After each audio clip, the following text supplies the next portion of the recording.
আসসালামু আলাইকুম দর্শক। একটা পুরানো কাজ করছি। পুরানো কাজ বললাম এজন্য যে আগের দিনে প্রায় প্রত্যেক বাড়িতেই জাল থাকতো, বাড়ির আশেপাশে বিল থাকতো অথবা নদীর ছোট খাল থাকতো। তারা কিন্তু একটা জাল কিনে এনে, অনেকেই জাল নিজেও বুনতে পারতেন, কিনে এনে কোথাও যদি নষ্ট হয়ে যেত তাহলে নিজের হাতে ছাড়তেন। তো তাদের সেই সময়গুলো ছিল অনাবিল প্রাকৃতিক একটি সময়। তারা এমন সুন্দর পরিবেশে তাদের জীবনগুলি কাটিয়েছে যে নির্ঝঞ্ঝাট, একদম বলতে গেলে পৃথিবী থেকে বিচ্ছিন্ন। না টেলিভিশন ছিল, না রেডিও ছিল তেমন একটা, আর সারা পৃথিবীতে তেমন অশান্তিও তেমন হয়তো ছিল না। মানুষ এই উন্নতির শিখরে উঠেই অশান্তির শুরু করেছে।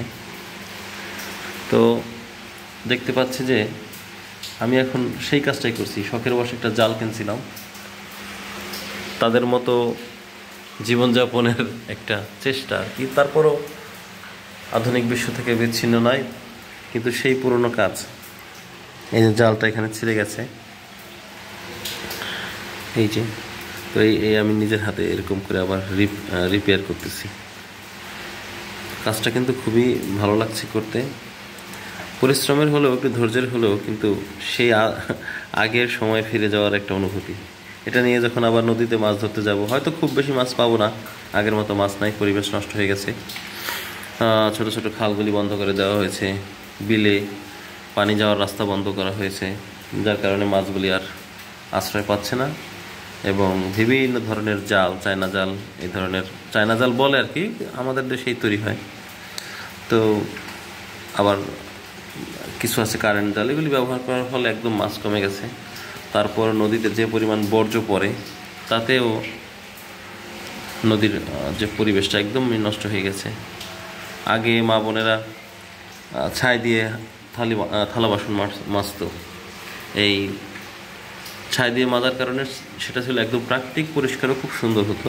কিন্তু বর্তমানে যে মানুষ ডিশ ওয়াশিং সোপ ব্যবহার করে, এই একটা সোপ কতখানি পানিকে যে নষ্ট করে, মানে সেটা খুব কম হবে না, অনেক বেশি পরিমাণ পানিকে একটা ডিশ ওয়াশিং সোপ কিন্তু নষ্ট করে। আমাদের টাঙ্কিগুলিতে চলে যায় এই পানি, হাঁড়ি পাতিল ধোয়ার পানি, তারপর সেখান থেকে ধীরে ধীরে চলে যায় হচ্ছে নদীতে। সবার বাড়ির একই অবস্থা। তো এভাবে আমাদের জলজ পরিবেশগুলো নষ্ট হয়ে যাচ্ছে। শখের বসে জাল কিনলেও তেমন মাছ পাই না, কেউই পায় না, শুধু আমি না, একা না। তা আমাদের সচেতন হতে হবে নিজেদের আগে, আর ন্যাচারাল যত পদ্ধতি আছে সেটা ব্যবহার করতে হবে, চেষ্টা করতে হবে। আধুনিক মানেই যে একদম সকল সুবিধা আপনার কাছে এনে দিল এরকম না। তো হাতে থাকা, আবার বলি কথাগুলো একটু, এই যে সুই, এই সুই দিয়ে তার মাথায় সুতায় যেরকম পেঁচিয়ে জালটা ঠিক করছি। আপনাদের কাছে অনুরোধ থাকবে, আপনারাও প্রাকৃতিক পরিবেশের মধ্যে থাকবেন, ঘোরাঘুরি করবেন, ন্যাচারাল সময় পার করবেন, আর মাছ ধরতে যাবেন। ভালো লাগবে ইনশাল্লাহ, আশা করি।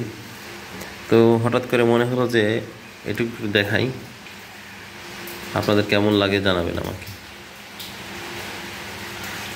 কেউ কখনো জাল দিয়ে মাছ ধরেছেন কিনা, কী পরিমাণ মাছ পাচ্ছেন, পেয়েছেন, জানাবেন। তো আজকের মতো এখানেই থাকুক, আলহামদুলিল্লাহ, আল্লাহ হাফেজ।